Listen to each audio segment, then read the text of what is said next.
Salut YouTube, merci de nous rejoindre pour cette troisième partie de la revue politique du 26 février 2024. Amoral Politique, ton émission de politique avec des faits et pas de morale. Je suis accompagné de Zoxycopathe et de Border encore une fois. Messieurs, Encore une fois, bonjour. Bonjour YouTube. bonjour à YouTube. Donc on a parlé du salon de l'agriculture en première partie, d'Israël et de droit en seconde partie, et maintenant on va parler d'un autre conflit, Russie-Ukraine, 2 ans après. Vous prenez comme d'habitude votre oreiller. Zoxycopathe, laisse-moi finir la petite phrase. Oui, vas-y. Comme d'habitude, votre oreiller pour hurler dedans, votre seau à vomi si vous êtes sensible, et c'est parti pour l'émission. Alors, Zoxycopathe, tu voulais ajouter un mot? Oui, non, c'est pas tout à fait 2 ans, hein, c'est le mois prochain, les 2 ans. Non, c'est février.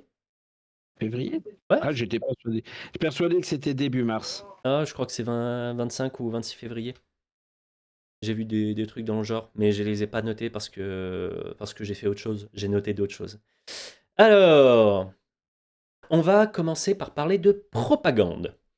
Parce que aujourd'hui, on n'est pas en guerre directement dans le conflit, mais ce qui nous touche réellement sur ce cas-là, beaucoup plus que Israël-Palestine, c'est la propagande de guerre.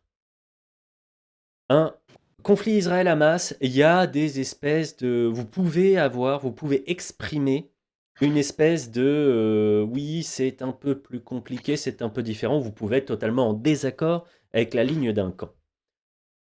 Ici, dans le cadre de Russie-Ukraine, vous ne pouvez avoir qu'une seule ligne de discussion. C'est la version ukrainienne. La Russie, si vous variez, enfin, il faut dire que la Russie échoue, et puis c'est tout. Si vous variez d'un bémol de cette ligne, d'un micro de... Si vous variez de cette ligne, vous êtes un agent de Moscou. Pas que, voilà, pas que je sois un agent de Moscou, il y a plein de trucs que vous pouvez retrouver sur mes chaînes, sur mes productions, où j'en mets plein la gueule à Poutine, mais je sais aussi que si je dis quelque chose qui serait pas tout à fait dans le discours qui doit être tenu, je peux être qualifié d'agent de Poutine. Donc, on va parler, comme je l'ai dit à mes deux compères de live, nous allons parler au conditionnel plus qu'incertain, le nouveau temps que j'ai dû inventer pour cette émission, histoire de ne pas être qualifié de complotiste, s'il vous plaît. Donc, messieurs, vous êtes prêts pour le conditionnel plus qu'incertain? Mais bien sûr. Et il se parle avec le petit doigt en l'air et la petite diction de il faut faire attention. C'est très très très technique, le conditionnel plus qu'incertain. On va commencer par parler donc de propagande. Mon très estimé confrère, oui, il fait des revues de presse, donc c'est mon confrère, Monsieur Poulain, que je salue confraternellement, a mis en lumière 2 informations qui, à 2 jours d'écart, semblent aller à l'inverse du discours officiel quant à la capacité des économies européennes de résister mieux que la Russie. Monsieur Stéphane Séjourné, qui a déclaré que la Russie, elle va mal et elle veut nous persuader du contraire, que les économies européennes sont fortes. Et derrière, le ministre de l'économie allemand qui dit que la situation économique en Allemagne est dramatique. Mais voilà. Oui. Alors, effectivement, je comprends parfaitement que le Premier ministre allemand dise que le ministre de l'économie. Le ministre de l'économie dise qu'elle est dramatique. Oui, étant donné que nos amis allemands sont dépendants, et quand je dis dépendant, je le mets en majuscule et je le souligne, et là je n'utilise pas les virgules de ton temps, puisque ce sont des faits indiscutables. Ils sont dépendants du gaz. Oui. Parce que... ça, c'est pas un problème. Par contre, dire qu'ils étaient dépendants du gaz russe et que ça les a obligés à repasser au charbon, et ça, c'est déjà un peu... On est avec la ligne... Heureusement, on parle du passé. Mais c'est... C'est tendu. effectivement, quand tu parles comme ça, effectivement, tu peux utiliser Le conditionnel le, plus qu'incertain. le conditionnel plus qu'incertain. Parce que, effectivement, on est un peu gêné. On est très gêné. Actuellement, Ces Total, informations d'ailleurs n'existent pas. Hop, hop, hop. oui. Total n'investit pas des milliards d'euros dans un terminal gazier sur la côte atlantique. Absolument pas. Hein. Non, non, non, absolument pas, évidemment. Non, ils vont absolument pas importer des gaz de schiste américains. Liquéfié, non, Voilà. non, non, non, du tout, du tout. Enfin, Non, absolument si, pas. mais c'est pour le libre-échange, et puis maintenant que les nouvelles réglementations vont peut-être le permettre, hein, non, mais franchement, ce conflit et Nord Stream 2 qui a explosé, ça a permis vraiment de faire on sait. évoluer les mentalités en Europe sur la Alors, réglementation. Tu te rends là compte? aussi, C'est le je peux, libre-échange. je peux utiliser ton conditionnel incertain. Conditionnel plus qu'imparfait, plus qu'incertain, oui, oui, oui, vas-y, vas-y. Alors, il serait possible qu'éventuellement les Suédois aient découvert qui a fait fêter Nord Stream. Ah oui, mais en fait, ils ont déclaré qu'ils ne pouvaient pas le dire. Mais Non, mais si, ça a été dit, ça a été prouvé, c'est les Ukrainiens. les Les Ukrainiens, les mecs qui ont, pam. les mecs qui ont fait péter Nord Stream 2, c'est les Ukrainiens.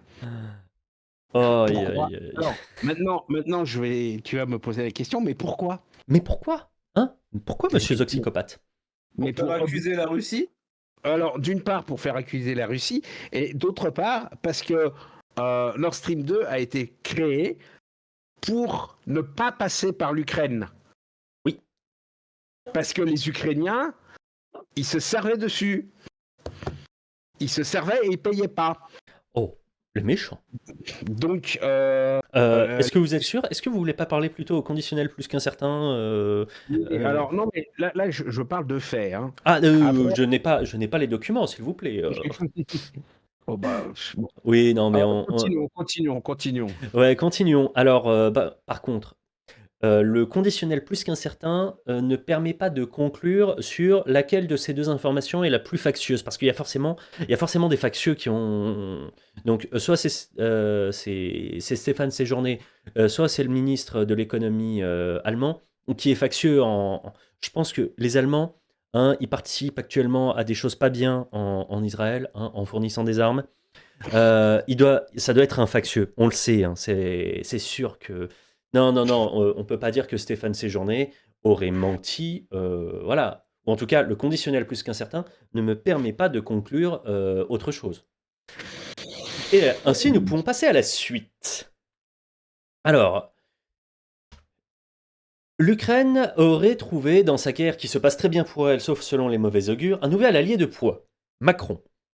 Aucun risque de co-belligérance, évidemment, et même si c'était le cas, la Russie est trop occupée avec l'Ukraine pour venir nous attaquer. Enfin, même si Macron aurait peut-être dit l'inverse il y a 2 jours. Ouais, au salon de l'agriculture, il a dit que la Russie commence à nous attaquer. Mais il le dit comment? Il le dit pas. Il le dit un peu, beaucoup. Non. Il dit rien. Et quand il dit nous, il précise pas qui est ce nous aussi. Mais donc voilà. Hein, et puis la Russie ne va évidemment pas trouver des alliés aussi pour pouvoir frapper sur plusieurs fronts. Ce n'est pas possible, elle est trop isolée. Hein. C'est totalement improbable que la situation s'envenime et que la Russie trouve des alliés. Les États-Unis, l'Ukraine, l'Europe ne sont pas du tout en train de s'isoler par rapport au reste du monde. Non, non, non, non. Bon, maintenant, on va parler de propagande russe parce que j'en ai trouvé un extrait. Est-ce que vous avez déjà... Alors, je vous annonce, hein, ceci est très probablement, c'est quasiment certain que ce que j'avais affiché là est de la propagande russe. Parce que le SRV, donc l'équivalent de notre DGSE, donc les renseignements russes, a sorti une analyse sur les capacités militaires européennes. Ce document, un document tombé de la valise des services secrets russes qui ferait un petit bilan de 2 ans de combat pour l'entièreté de l'Europe, même pas tellement par rapport à l'Ukraine. Je vais pas tout vous mettre en détail, Je ne vais pas pouvoir vous passer le lien du thread Twitter. En revanche, il est possible que sur le Discord factieux, vous ayez l'intégralité du fil Twitter pour pouvoir le regarder par vous-même. Comme ça vous oblige à venir. Mais non, on va pas propager un fil de propagande, hein, où on va en discuter juste entre nous. Et je vais vous en indiquer les choses les plus intéressantes. Alors, je voulais trier ça, mais j'ai pas pris le temps. Tant pis. Donc ça, c'est le... Hop, hop, hop, hop, hop, 3. Donc, pas celui-là, et c'est celui-ci. Donc, selon cette propagande russe tombée du camion, les Européens donnent plus de munitions à l'Ukraine que ce qu'ils en produisent. Donc, ça pourrait être... comment dire ? On pourrait subvenir aux besoins de l'Ukraine qu'en 2025, juste dans la capacité de ce qui est actuellement donné. L'Ukraine on pourra répondre aux demandes que dans un an ou un an et demi. C'est quand même de la grosse propagande russe, hein. On sait très bien que l'Europe est à fond et peut tout à fait produire tous les obus demandés, hein. On a une très très grosse économie de guerre, c'est absolument certain. Dire l'inverse serait extrêmement factieux, s'il vous plaît. Et puis surtout la deuxième partie. Les analystes du SVR prévient que l'Europe mettra 15 ans à reconstituer ses propres stocks au minimum. Donc pendant plus d'une décennie, la Russie va considérer que l'Europe est vulnérable et elle pourrait en profiter. Pour être très clair, si Ouais. ce document n'est pas une propagande ou juste un tout petit peu factuel, rien que sur ce point et qu'on prend la moitié, mettons que pendant 7 à 8 ans, l'Europe serait absolument vulnérable. On est dans la merde. Alors, La situation moi, était déjà pas géniale à la base. je vais mettre un énorme bémol à ce truc-là. Mm. Effectivement, factuellement, l'Europe, on est en train de vider nos stocks de vieux trucs. Ce que le SRV fait là, c'est effectivement de mettre le point autour de l'Europe. Mm. Les États-Unis ont actuellement 8 fois notre stock d'obus en vieux trucs qui ne servent à rien. Donc, et extraordinaire, les obus américains sont compatibles avec les Césars français, le PZH, PZKH allemand, les trucs qui ont été vendus vendus entre guillemets par les Suédois. Donc, au niveau obus, il n'y a aucun problème. Les Ukrainiens auront suffisamment d'obus jusqu'en 2030. Jusqu'à ce que Pas les sûr. États-Unis. Enfin, jusqu'à ce que les États-Unis n'en aient plus, mais les Voilà, États-Unis en ont un peu marre de fournir les Ukrainiens et ils fournissent plutôt les Israéliens, tu le sais. Alors, C'est pas les États-Unis qui cassaient les couilles pour que la France elle vienne en aide à l'Ukraine au départ. je vais reprendre mon truc. C'est pas la même ligne budgétaire. Ce que les Américains vendent aux Israéliens, c'est du matériel dernière génération. Oui. C'est du top de la top moumoute. Ce Oui. qu'ils vendent ou offrent aux Ukrainiens, c'est des ça se fait plus. Oui, non, mais C'est des choses qu'ils je ont en sais, stock, on en a ils déjà ne peuvent- discuté, mais le tout, c'est que on est quand même. Alors, autant sur les États-Unis, il y a moyen qu'il leur reste des trucs, autant sur l'Europe, oui, on est totalement en train de se vider les stocks. Il n'y avait aucun sous-entendu graveleux dans ma phrase, mais donc on est en train de se vider nos stocks d'armes. Et on t'a entendu rire, hein. Mais voilà, on n'a plus rien si jamais demain, mettons, il y ait Chine, Russie, Moyen-Orient qui se soulèvent et qui commencent à faire une troisième guerre. On n'a plus rien. Mais- Et les États-Unis leur seul truc, c'est que si jamais il faut encore venir en aide à l'Europe, Ouais, mais en fait, maintenant, nous n'avons plus un Charles de Gaulle pour nous casser les pieds. On va pouvoir annexer le tout. Tu la vois venir? Tu la Non, vois venir, l'embrouille non, absolue et non, définitive? non. Ah Honnêtement, bah, non.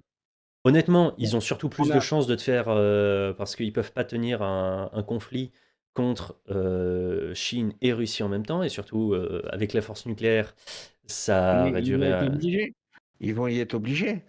Hein. Actuellement, les relations géopolitiques entre la Russie et la Chine sont au beau fixe. Hein. Attends, de quoi? Répète-moi ça, j'étais Je concentré. disais, Ouais. je disais que les relations diplomatiques, économiques et tout ce que tu veux entre la Chine et la Russie, elles sont Oui. au beau fixe Oui, pour oui, ça, il n'y a l'instant. pas de souci. Mais, Donc, mais les Américains vont être obligés de gérer.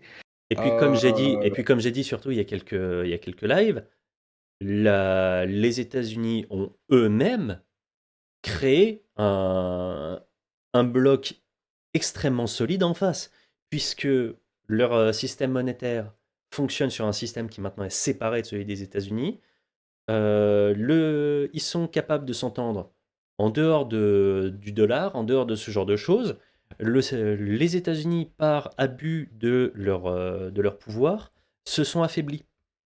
Et ils sont en train de créer quand même un énorme monstre. Il manque plus qu'un système Internet séparé entre le bloc Chine-Russie et le bloc États-Unis-Europe, il y a un système parallèle qui se met en place, et rouler jeunesse, on pourra, enfin, plus rien pourra être fait hein, pour les États-Unis pour limiter les dégâts. Euh, Ah oui, je voulais essayer de trouver l'image d'après. Hop. Ah oui, je vais être obligé de reprendre le conditionnel plus qu'incertain. Donc le document qui aurait été trouvé et dispersé de partout, ce serait le document enfin le type de document qui atterrirait directement sur le bureau de Monsieur Poutine, hein. Je vous ai donné des informations, je vous aurais donné des informations qui potentiellement seraient directement sur le bureau de Poutine. Voilà, c'est ici que vous les avez eues. Est-ce que vous vous sentez aussi puissant que Monsieur Poutine? Allez-y, dites-le nous. Ah, c'est ça me beau. fait ça me fait de la vapeur tiède. Ça te fait... ouais, ouais, ouais. Ah là, mais Euh, on parlait de propagande tout à l'heure, justement au sujet de la guerre Russie-Ukraine, mm, et j'ai eu une information qui m'a fait assez rigoler dernièrement. ouais. Alors, les Ukrainiens, avec du matériel américain, ont abattu l'équivalent russe des AWACS, un A50. Mhm. Bon, ça commence à être problématique. C'est le deuxième qu'ils ont abattu sur les 5 qui restent de l'époque russe, de l'époque soviétique. Ça commence à faire beaucoup. Quelle a été la réaction de nos amis russes quant à cette victoire entre guillemets? D'abord, c'est pas vrai. Ensuite, c'est du friendly fire. On lui a tiré dessus sans le vouloir. Les Après, Russes, Ils ont fait un TK. les Russes préfèrent faire croire au monde qu'ils sont incompétents plutôt qu'ils perdent la guerre. alors il y a aussi un autre truc qui, moi, me pose problème en termes de propagande, et c'est pour ça que j'en parlais tout à l'heure. Ça fait 2 ans que la guerre a commencé. Ça fait à peu près depuis 2 ans plus, enfin ça fait depuis la veille du départ en guerre qu'on dit que les Russes sont quasiment à court d'armes. Non, sérieux. Il n'y a pas un jour où j'entends pas que les Russes sont pas sont au bord du truc. Ça fait 2 ans que j'entends ça. Il y a une légère différence entre ce qu'on m'a répété pendant 2 ans, c'est-à-dire les Russes, ils font plus rien, etc. Ils sont quasiment avec plus d'hommes, quasiment en slip sur le champ de bataille. Et ce qu'on constate, c'est qu'il y a encore une semaine ou deux, ils ont pris une nouvelle ville. C'est, quand je parle de propagande et de ce que on mange, La différence qu'on a entre la propagande qu'on mange Israël-Hamas et la propagande qu'on mange Ukraine-Russie, la propagande Ukraine-Russie et tu ne peux pas varier de toute façon, les Russes, ils sont en train de tous mourir, ils se battent avec des morceaux de bois, enfin, on en est quasiment à ce niveau-là. Et dire que c'est des trucs qui datent de l'an 40 qu'ils utilisent, les mecs sont en train de se battre et de gagner du terrain en Ukraine, malheureusement. Enfin, voilà, ils sont à court de tout ça. Ils prennent quand même du terrain. Alors qu'on équipe l'Ukraine. On leur fournit des Alors, armes, on leur le fournit beaucoup problème, de choses. Comment, après 2 ans ils sont à poil en slip dans la neige et ils sont en train de tous mourir à la chaîne et il y en a bientôt plus, comment il y en a encore? le problème, c'est que on a la différence de population d'un côté. On a la différence du matériel, hein. On peut dire ce qu'on veut, mais c'est pas les 3 tanks qu'on leur a offerts qui vont faire la différence entre le pays, entre l'Ukraine et la Russie. Et alors, il faut aussi souligner que le fait qu'on dit qu'ils sont à poil avec trois trucs, oui, c'est factuel. C'est factuel. Ils ont pris des tanks de la fin du milieu de la guerre froide, ils y ont foutu des optiques de nuit et ils les ont envoyés. Mais comment tu peux arriver? Comment aujourd'hui on peut arriver? On peut se dire, bah ils ont que du matériel de merde qui fonctionne pas, mais ils prennent quand même des villes en fait. Et puis ils ont plus de Et munitions. Ça parce fait que quand même 2 ans qu'on entend qu'ils ont plus de munitions. Parce que, alors, non, Et ça, j'y crois pas. Hein, les Russes, comme les Américains, ont des stocks, je vais pas dire quasi illimités de munitions, mais presque. Euh, non, voilà. honnêtement, Mais le truc, honnêtement, on dit qu'il y a plus de machin, qu'il y a plus de trucs, qu'ils ont rien, qu'ils se battent n'importe comment, à poil dans la neige, tout ça. On bouffe notre propagande. Et ce que tu dis qu'il y a des trucs qui datent de l'an 40 et qu'ils se tirent entre eux, là aussi, il faut faire attention à ce qu'on alors, accepte d'avoir comme information dans notre tronche, mon cher. pour reprendre, tu me dis que soi-disant ils se tirent dessus. Non, non, les Ukrainiens ont réellement abattu un A-50 avec un système patriote américain. Et les Russes, plutôt que de dire comment ça s'appelle, que les Ukrainiens leur ont abattu encore un avion Et j'ai top une de la question, pointe. tu l'as entendu où? Tu l'as entendu sur quel euh, média? Où est-ce que alors, YouTube, je suis 2 ou 3 spécialistes militaires Hmm. Mais euh, le truc, là-dedans. c'est que tes spécialistes militaires, est-ce que c'est quand même pas très bien pour eux de dire les mecs sont tellement incompétents qu'ils préfèrent dire Non, mais qu'ils sont plutôt abattus entre eux, qu'ils non, se sont fait abattre. non, ils Cette sont pas. phrase-là me paraît quand même assez tirée. Le fait qu'ils aient plus que 5 coucous de ce type-là est quand même. C'est quand même précis, hein, c'est quand même précis de savoir ce qui Ça, reste du matos militaire russe. c'est pas une approximation, hein, Non, non, mais c'est les chiffres, je parle pas d'approximation, c'est justement ça. c'est les J'aimerais chiffres bien savoir. Wikipédia sur Oui, ce modèle d'avion. oui, chiffre Hein. Wikipédia. Comment tu veux arriver et tu peux dire la Russie, il leur reste tant de trucs, de machins.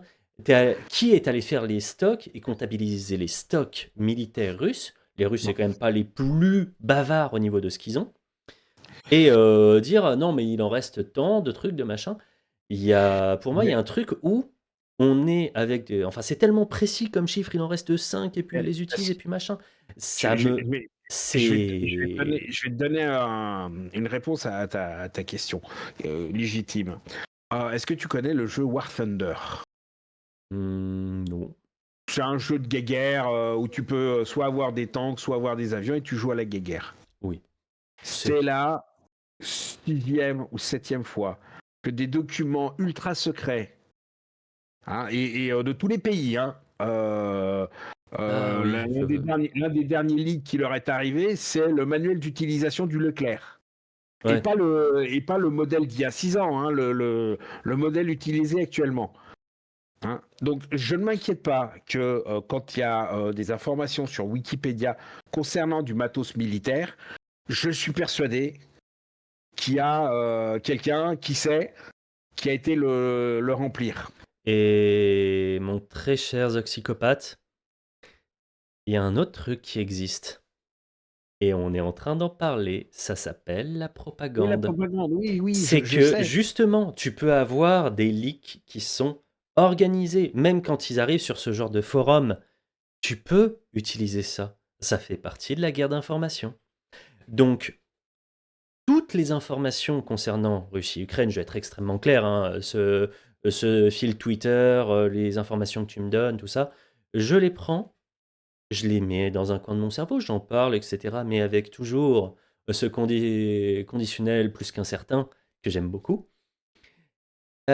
Et dans l'ensemble, j'en crois pas un mot, ni d'un côté ni de l'autre.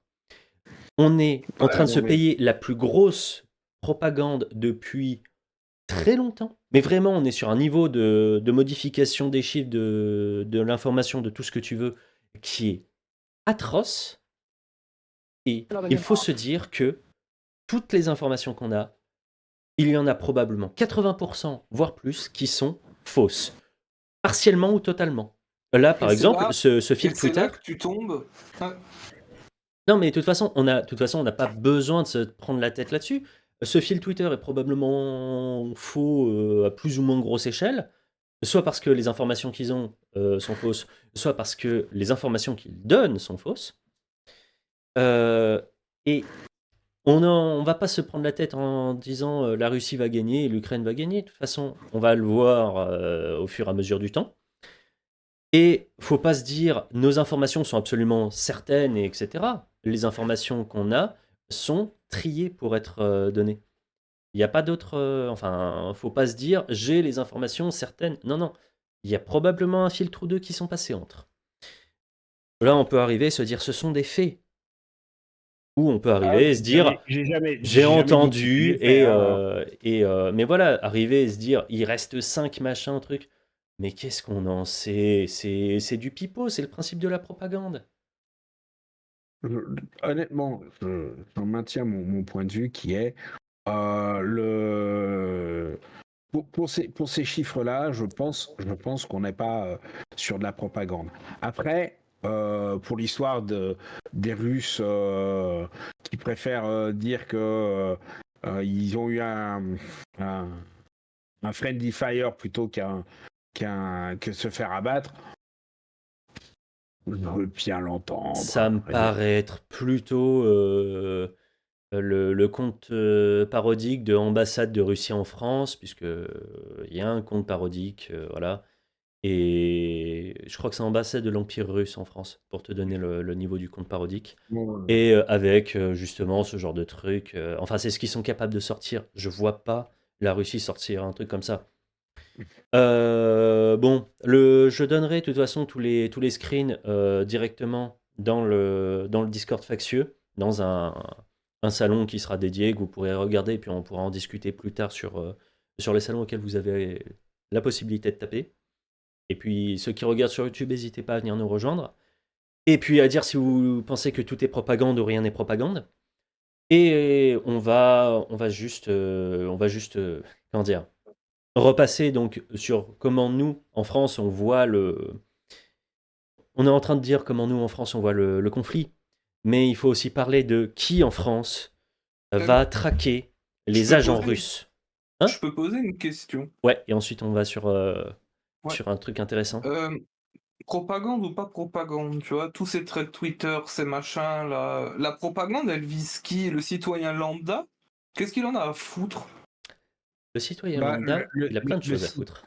le citoyen lambda, il a plein de choses à foutre, entre autres, et tu seras probablement d'accord avec moi, il veut savoir où part son pognon.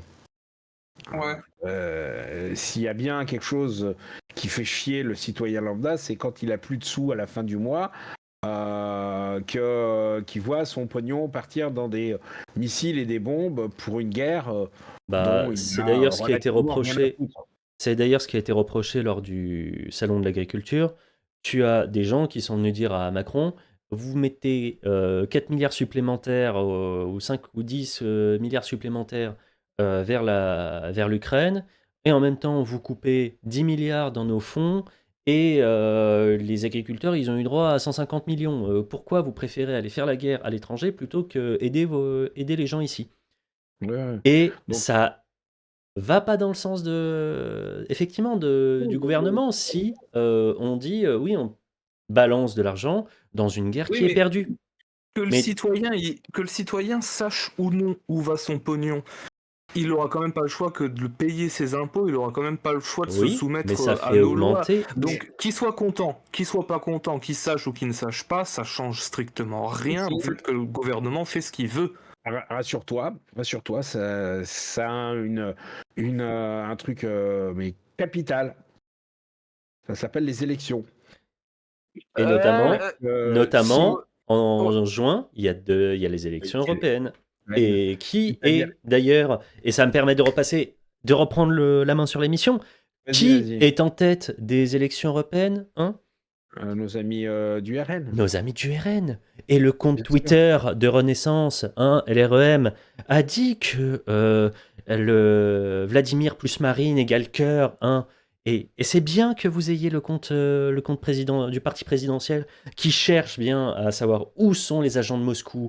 Hein, et il les traque. Et ce n'est pas à l'Elysée qu'on verrait des agents de Moscou. Merde, je me suis trompé, je crois. Merde. Mm. Boulette. Hein. Bon, bah, vous Ouais. aviez un agent de Moscou directement à l'Elysée pendant un temps. Oups, c'est dommage. On sait très bien que monsieur Poutine laisse des produits biologiques dans la bouche de bien des gens.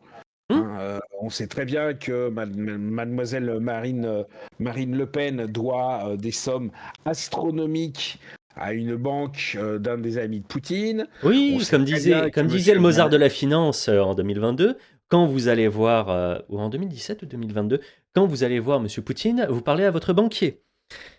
Et il sait de quoi il parle, hein, le Mozart de la finance internationale. Non, mais Mais bon, quand même, avoir une campagne de Marine, c'est une agente de Poutine, et qu'en même temps on est Alexandre Benalla qui signait des contrats avec des oligarques proches de Poutine, alors qu'il travaillait à l'Élysée, et ça la bien fout un sûr, peu mal. ça la fout mal, mais comme tu disais tout à l'heure, c'est de la politique. Eh oui. C'est de la politique. Oui, mais je le disais pas devant les gens, je le disais en privé. Hein. Ouais, non, mais Et bon, par contre, comme ça embête un peu le pouvoir que je mette ça, on va faire une diversion. Il y a Navalny, l'opposant à Poutine, qui est mort en camp de travail. ouais. Bon, Il alors, devait sortir un jour après. ouais, c'est ça, il devait être échangé avec d'autres personnes, donc ça a fait capoter le truc, donc ça emmerde un peu. Mais donc voilà, il est mort en camp de travail, et Biden avait prévenu Poutine que si Alexei Navalny venait à décéder, il y aurait des conséquences. Et donc, qu'a décidé Monsieur Biden avec son compte Twitter où il pose des photos de lui avec des yeux laser, hein? Qu'est-ce qu'il a fait? Ouais, c'est son Rien. compte officiel. Ah si, il a fait quelque chose. C'est chier dessus. Il l'a traité de cinglé de fils de pute. Voilà. Il a insulté sa mère. Non, le président américain, il s'est cru dans 8 Miles. On en est là entre président à insulter des mères. Ouais. Putain, franchement, vous parlez des élections, vous pensez franchement que les élections, que ce soit législatives, européennes et présidentielles, vont changer quoi que ce soit? Juste là, on est régi par des cons c'est de tous les simple. côtés possibles. Novembre Alors. 2024, c'est élection américaine, et ça semblerait être un remake. Ça semblerait. Un retour de Trump. Oui, Ça va mais être un retour de Trump. tu sais qu'est-ce qui est le plus terrible? C'est que peut-être que le dernier espoir pour que tout ça ne finisse pas en guerre mondiale, c'est que Trump revienne, parce que lui, il a jamais déclenché de guerre pendant ses mandats. Ouais, Ça fait mal au cul de dire ça quand même. Hein? Il en a même arrêté une. Oui, il en a même arrêté une. il a sorti. Alors d'ailleurs, c'est une des grandes fiertés des Américains. En 3 semaines, il a dégagé les 300 000 soldats qui étaient en Afghanistan. Ouais, En laissant l'Afghanistan en ruine, avec un les mollahs. gouvernement sur place qui est encore en train de se battre avec des talibans. Bon, Mais par contre, il a appliqué ce qu'il avait dit. il a fait Bonjour, ce je qu'il avait vais dit. faire en sorte que nos gars rentrent, parce qu'on en a marre d'être dans un espèce de nouveau Vietnam. On se tire. Et qu'est-ce que ça a Voilà. donné? Eh bah, les talibans sont de retour. Par contre, est-ce que les talibans mais ont recommencé à faire chier?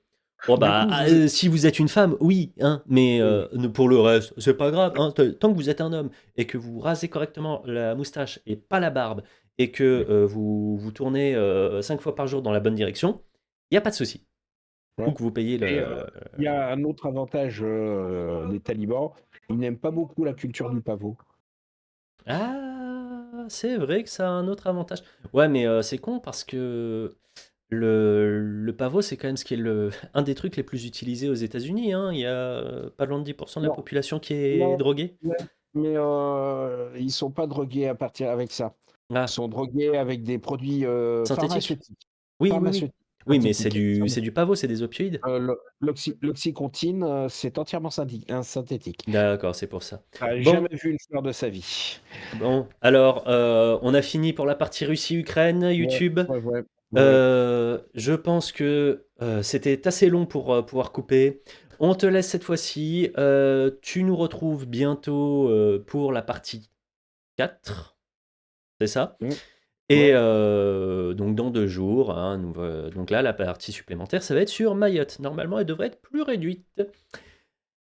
Messieurs, dites au revoir à YouTube Au revoir YouTube. au revoir YouTube. et à bientôt.